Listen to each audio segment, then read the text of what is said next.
Did you know that you can get your documents translated into English for free in Australia as an international student? Well, if you want to know further about how you can get your documents translated from your language to English for free, this video is perfect for you. Let's get started. Now, Department of Home Affairs in Australia have got these free translating services available for most permanent residents and some temporary visa holders as well. That includes international students. And you can get up to 10 different documents translated into English for free. Obviously, that saves lots of money. Now, you might need these translated documents for various reasons. That might include for your driving license or for your academic purposes or your visa purposes. And getting it done for free is a no-brainer. So how you can access this service? And we're gonna give you a complete step-by-step guide on how you can apply for this service as well. So first thing first, what's the eligibility requirement for this service? The first one is either you have a permanent resident visa or some temporary visa. Please note that not all the temporary visa holders are eligible. For example, the work and holiday visa is not eligible for this service. But if you are a student visa holder, you certainly are eligible for this. The second requirement is that your visa must have been granted within the last 2 years. And you must not have exceeded the limit of maximum of 10 documents.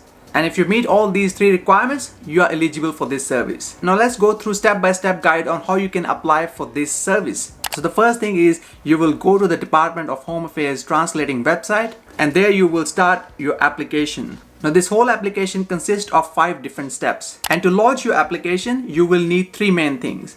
The first thing is a copy of your passport. The second thing is a copy of your visa grant or Vivo entitlement check, and last but not the least is the documents that needs to be translated. And when you start your application, on the first page of your application, you will see you have to agree to the terms and conditions, and you have to declare whether you are lodging the application for yourself or on someone else's behalf, like your family member. And then you continue with your application. So the first step is about eligibility. Are you eligible to apply for this? And you will have to usually enter the 3-digit number for your current visa subclass. And if you are a student visa holder, your visa subclass is 500 and it is eligible to apply for this service. And you have to confirm that your visa was granted within the last 2 years, because if your visa was granted for more than 2 years ago, you will not be eligible for this service. And then you'll also have to confirm that you have not used this service before, and if you did, it was not more than 10 documents, because there's a maximum limit of 10 documents you can get it translated for free. In the step number 2, you have to give an evidence of your identity. Here you will give your personal details, including your first name, your last name, your passport number, your visa grant number, your date of birth, your country of your residence, your home address, and your email address as well. And you can also provide your phone number over there as well. And make sure your home address is correct, because that's where they will post these translated documents. In step number 3, you have to provide some supporting documents that proves your identity and your visa status as well. So here in the first part, you will have to give a photo page of your passport. And in the second part, you have to give an evidence of your visa grant notice or your Vivo entitlement check. And once you have uploaded these documents, you'll move to the step number 4.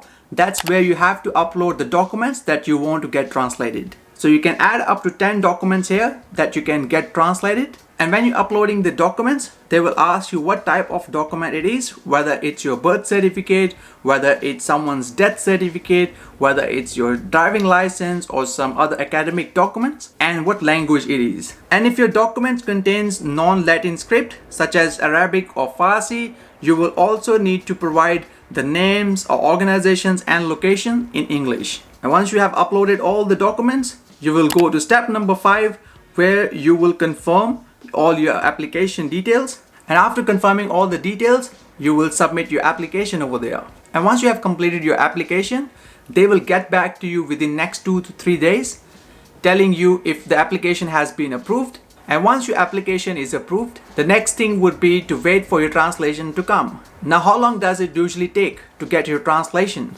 It can take up to 30 days to get your documents translated. That's the maximum time limit, but usually it takes much less time than that. And your next question could be, what sort of documents that I can get translated? So there's a whole list of documents you can get translated into English. Some of these documents include the birth certificate, some business documents, your academic transcripts, divorce papers, driving license, marriage certificate, medical documents. Now one of the question could be, what if there is something wrong with my translation?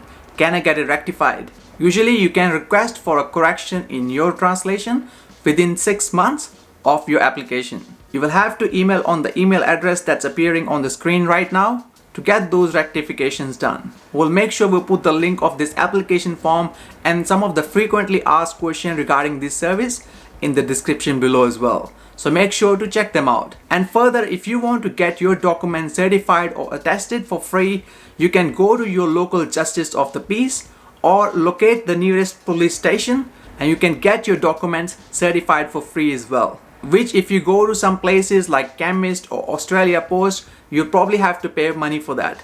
But if you end up going to the Justice of the Peace or local police station, you usually end up getting it done for free. So here's an extra tip for you guys before we end this video. I hope you find some value in this video. If you do, please make sure to share it with as many friends as possible so they can take advantage of this free service as well. Thank you very much for watching. See you in the next one.